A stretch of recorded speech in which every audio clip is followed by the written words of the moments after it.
Yes, welcome back to your Pig Trail Show. We've got our favorite, Kevin McPherson, on for your Hog Hoops report. Kev, we've got him on the phone today. He's recovering from a kayak injury. We can get into it if we want. But I think the most important thing that we need to talk about is Grant Nelson taking an official visit here with the Razorbacks. Grant, I think it's safe to say, Kevin, what is he, a top 5 player in the portal right now? Yeah, I mean, he's probably the most the top player still remaining out of the portal, but definitely top 5 overall. When you consider there were 2,000, up to right around 2,000 players that went in the portal, it speaks to the fact that this is, if you want to put star rankings on portal players, this guy's a 5-star. I mean, he was just in the NBA draft and withdrew himself from that a day before the deadline earlier in the week. And there was a busy week for Hog fans paying attention to that deadline. But Grant Nelson, to this point, and we'll see if he adds any to it, but to this point, he's got 3 visits set up, and they should go pretty quickly. Start Baylor, Alabama, and I think Arkansas, as it is now, is going to get the last visit. And I reported on this yesterday, Will, last night. I put it out. Not only did Arkansas have a Zoom meeting with him on Thursday, June 1st, the day after the deadline, for that stay or go decision from the draft. But in short order, they've got him set up for a visit for Thursday and Friday of next week. He'll be in Fayetteville. And my understanding is he'll already have visited Baylor and Alabama. So we'll see if a decision's in short order. That's a pretty good fast track. I mean, here was a guy that he got in the portal on May 4th, but he was solely focused on that NBA process. He went to the combine. It was one of the invitees there, had workouts with teams. And like I said, the day before the deadline to get out, he made his announcement he was getting out. And that's really when his college recruiting on the transfer part of it began. Now, I'd heard some of the teams had actually been, trying to get on his radar while he was in that draft process. Arkansas respected, his wishes to focus strictly on the draft while that was what he was doing. And so that, hats off to the Arkansas staff for waiting it out and waiting until he formally withdrew from it. And then a couple of days later, they Zoomed with him. This is a big deal because Arkansas still has that one scholarship opening. We're going to talk about how some of the other dominoes fell. By the way, I wasn't kayaking. I was at, I was out. I was hanging with Daniel Gafford in his benefit game down in El Dorado. Got back late and made the mistake of trying to get stuff out of the car in the garage with the light out. Will, and I stepped back onto the kayak, and I'm enjoying a little foot issue today. Yeah. Kev, we're wishing you a speedy recovery. How was the game though? Yeah, my whole body's a sore spot. How was the game down there? It was fun. The benefit game was fun, man. Daniel Gafford giving back. He had raffles for shoes that he brought. So basically shoe giveaways. You didn't have to pay for anything. It was just, drawings. He did photos with fans, autograph signing. He's a big deal down in El Dorado. That's the hometown. This was one of the original Arkansas boom towns back in the day, and it's a beautiful town. But I always say this: basketball strong throughout the state. There's really good basketball players from corner to corner and in between. And Southern Arkansas is no exception. It was Gafford, his whole high school teammate Czar Perry looked really good playing in this game. James Anderson, the former pro from Junction City, down in that area. You had several players that have played on the college level and some professionally in this game. And, Dan's he's one of the names right now in the NBA. When you look at that center position as a rim protector, one of the best dunkers in the game. I think he's a little underappreciated with some of his other offensive skill around the basket. He's not just a dunker. Yeah. We talked a little bit about that. He laughed about it. We talked about the potential for an Anthony Black maybe to get drafted by the Wizards at number 8. Dan hasn't played with a pass first point guard yet. In the NBA. I was seeing top 5 chatter about AB. Tell me that I'm reading clickbait. No, there's a possibility. I mean, I've seen some recently as number 6 to Orlando. But we'll see. I don't know if he can get into that top 5, but he might. A lot of this is not just about the body of work in college or the combine. These players are meeting with teams. And Anthony Black is not only a great player, but he's a level-headed guy for a young guy, and I think there's a lot of value there. So those the kind of things can help you move up. But he was a guy we knew was going to stay in the draft. Will, we knew that Nick Smith Jr. was going to stay in the draft. Oh yeah. We knew that Ricky Council IV was going to stay in the draft. So what we didn't know, or I've been saying that Devo was coming back, but he needed to make his announcement, and he did. He had his workout with the Milwaukee Bucks on the 30th. That was on Tuesday. Wednesday, the 31st, the deadline day, was when he did announce that he would be returning for his fourth season. It's unprecedented under Eric Melsman at Arkansas. To have a player go 4 years. It was also unprecedented for him to have a Hog who went into the draft to come back. That hadn't happened yet. That's the first one. So, it's very interesting that you've got one of the all-time greats in the program, especially when you wrap in postseason and what he's done in postseasons to help Arkansas get to back-to-back Elite Eights, then a Sweet 16. And now you've got another 5-star recruiting win and retention. And you bookended that with Trevor Brazil's announcement in the early going right after the season ended that he would obviously be back. He was hurt. But you got 2 5-star players that you retained. And you've got Mekhi Mitchell in the fold, Jalen Graham, and you've got some guys that are in the mix who are coming back, Joseph Pinion. So you've got more retention and carryover than you did this time last year when only 2 players came back. And when we start talking about 5 stars and hit and miss on this guy and who's in the portal, sometimes we don't recognize the strength in keeping players, and I think that's a big deal. And Arkansas obviously lost Jordan Walsh. That was the one guy who had left the door open, whose name I haven't mentioned to come back. I said all along that I thought he'd stay in the draft as it got closer to that decision day, mainly from his camp, talking to his dad and a few other people.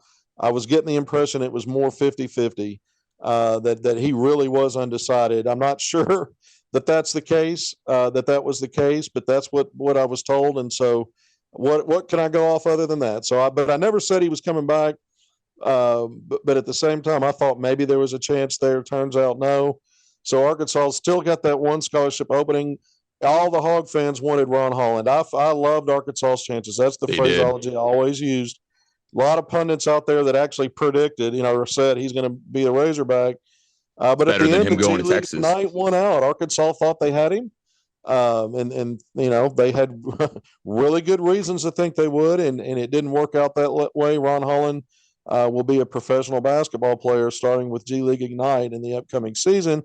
And, that's a great way to prepare for that upcoming draft in a year for him when he's eligible for it, because he's going to be going up against older players, professional players in the G League, and he's going to not have to focus on school, where he can really focus on basketball and get better that way. And, of course, they play in the G League, they play an NBA game. They're playing by the shot clock, by the same rules. It's college games a little different. So you can understand the decision there. There was some talk that he was using the NLL, the National Letter of Intent release process with Texas as a bargaining chip to drive up the G League's amount. But the G League made a modest increase from what they offered him before when he chose Texas. And he really had a preference when this process started, when he asked for his release back in late April, to stay in college. And he was trying to use the G League offer to drive up some of the NLI money that schools were out there. So it ended up being, in the end, he took that visit, coinciding just a week or so ago when Texas said it was going to make the release on the letter of intent. He took the visit to G League Ignite, and in the end was swayed to make that choice because he is going to get paid well, but also it's a great launch. You see the guys in the last few years coming out of that program that are getting drafted early, and Scoot Henderson's going to be a guy that comes off the board likely in the top 3 when this draft plays out in a few weeks.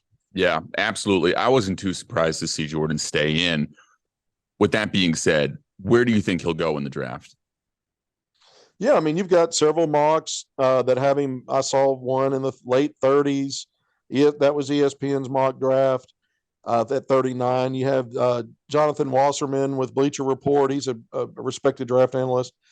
He just put his most recent updated mock out. He had him at 41. So you see a couple of mocks there in that back end of the early second round, front end of the mid.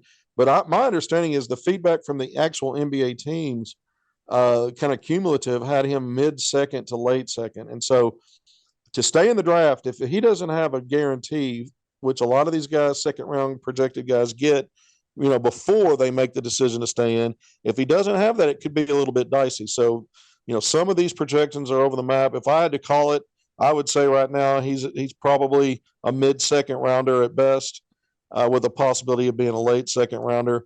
You mentioned Anthony Black. I do think he's locked in. I'd say locked in. Unless something drastic changes, I don't see him falling outside the top 10, but Yeah. you never know. I think he's a lottery pick, which is the top 14 picks. Mhm. Nick Smith Jr. had a great pro day workout with Clutch just over a week ago, and he's a guy that continues. When you look at mocks, some of the talk out there continues to be a lottery projection, whether at 13 to Toronto, 14 to New Orleans. We don't know what kind of trades are going to go down and how the landscape shifts. But I can tell you this: he's got multiple workouts with teams, and most of those workouts are with teams that have picks in the lottery. He just had one on Thursday. I can't say which team. Yeah, that's encouraging information, though. Yeah, just had one on Thursday. There's more to come, but we'll see. I mean, things. What we think now could be different any day now, based on how these meetings and workouts with teams go. The summer league. By the way, most of these guys, even for Ricky Council, his stock's been sliding a little bit. And he's a guy that I'm not sure will get drafted. Maybe he does. Really? Not sure that he will. Well, he very well may be drafted, but if he doesn't, I think he's going to get opportunities not only to be on a summer league team for one of these teams in July, but Do you think the workouts just aren't going well? Well, I think several things. I think his combine wasn't great. The one area I thought he might have helped himself with, he showed some encouraging things on ball defense, and the versatility as projected wing to defend on ball primary handler. I thought I saw some of that at the combine. The problem there is, he's not a 3-point shooter. He hasn't been consistent defensively. He's not a strong rebounder for a guy that's 6'6", and then his athleticism. It's not that he's not athletic, but relative to the players at the combine, he didn't. You would have assumed he might be one of the top 5 or so guys on the max vert, and it didn't work out that way. He was outside the top 10. Now that's still really good, but when you don't have the skill package, you're not a great ball handler, shooter, and some of the other things. They want to believe that athleticism can be a difference maker, both defensively and offensively. And though it's still very good athleticism, I don't think it quite maybe lived up to what folks might have thought it would. Again, I'm not hating on Ricky Council. I'm hoping that the 4th lands with a team and gets drafted. Sometimes, though, if you're a projected late second rounder, you're almost better off being an undrafted free agent and pick which team believes in you that way, and not get drafted just to be drafted. So sometimes the draft's a funny animal, and I think Ricky is going to have a pro career, whether that ends up being the NBA or somewhere else. Yeah. The guy can score. He's a slasher. He's a tough bucket getter, getting to the rim. He gets to the free throw line. He's good shooting free throws. And he showed promise defensively. To me, that's where, even if the NBA doesn't happen immediately, and it very well might, I'm not saying it won't, but even if it doesn't, the better he gets on the defensive end, the more he helps himself, because he can continue to work on some of that skill stuff and improve there. But to me, with a guy with his frame and size at 6'6", he showed some quickness in some of the drill work. There's a guy that could be a plus defender, and that can always help you maybe find a niche in the NBA. Yeah, I'm sure Ricky will find his place somewhere. Yeah, the last thing I wanted to ask you before we let you go, we asked you on our live segment on Wednesday. I think this is a question that's on a lot of Razorback fans' minds right now. I know the Grant Nelson news, this could affect your answer here, but what do you think a starting 5 looks like next year now that we're really closing in on official rosters? Yeah, well, I mean, Grant Nelson would be a guy that would have a chance, obviously, to crack that and be in that top 5. We need to see how that play out. Let's say, 6'11", he is a ball handling stretch 4. He's not a stretch 4 in the sense of a knockdown shooter. He can face up and knock down some threes.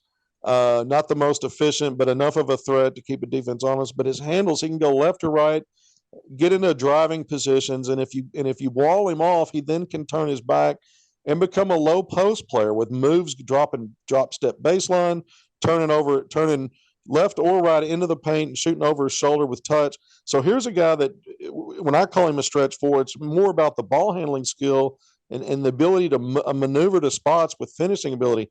In the combine, he showed great agility in some of the testing. And he's a guy that brings a combination of athleticism, some skill, like I mentioned, and that length and size. And so there are some comparisons there to Trevin Brazil. So the only way to improve on having one guy like that is to have two. And I consider both of those 5-star level college players. And so that would definitely impact a starting five. But let's just take him off the table for right now, because I'm not predicting that he's going to commit to Arkansas. I'm not. Yeah. These visits need to play out. Yeah. Based on what Arkansas has right now, it starts to me with guys like Trevin Brazil, Devo Davis. I do think Devo Davis, whether he's technically a starter or coming in as a sixth man, he's going to play that starter value minutes. He's going to be a 30-minute guy per game. That's just what that's going to be. I think a guy like Khalif Battle, the transfer from Temple, he's a scorer. Can be a volume 3-point shooter and efficient enough where he helps Arkansas solve some problems behind that arc and help the spacing on the floor because of that ability. He can also score if you run him off the 3 line. He's got craft. So I really like Khalif Battle as a guy that will likely be in that starting mix. I just mentioned those 3 names.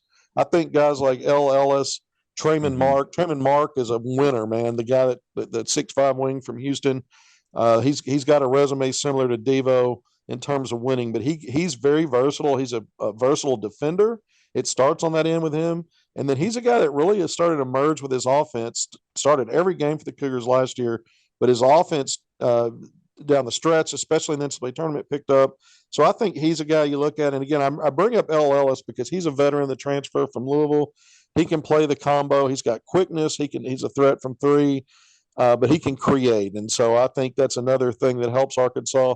But there'll be other names in the mix. Mekhi Mitchell, he's been a starter at Arkansas, and a reliable one. And if Musselman wants to go with the traditional 5, he's going to be in that starting lineup.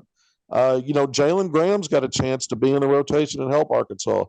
Keon Minifield, the transfer guard. Jeremiah Davenport, the grad big 6'7", 3-4 combo.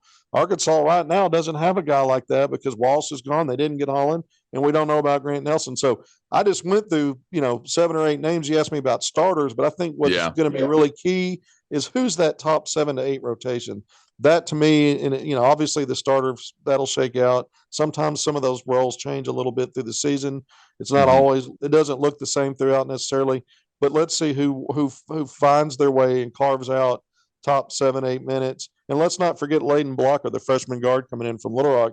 He's another guy that I think can help Arkansas in ways, even as a freshman. Yeah, if anything, Arkansas not short on names here this year. Kev, we appreciate your time as always. This is all the time we got, though. We're going to head to break. More Pig Trail after this.